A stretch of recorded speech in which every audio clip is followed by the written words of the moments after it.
bữa nào thứ mấy?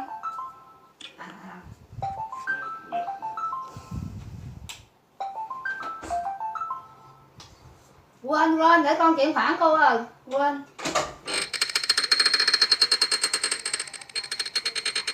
Không, bữa nay con quên tại bệnh quá, quên.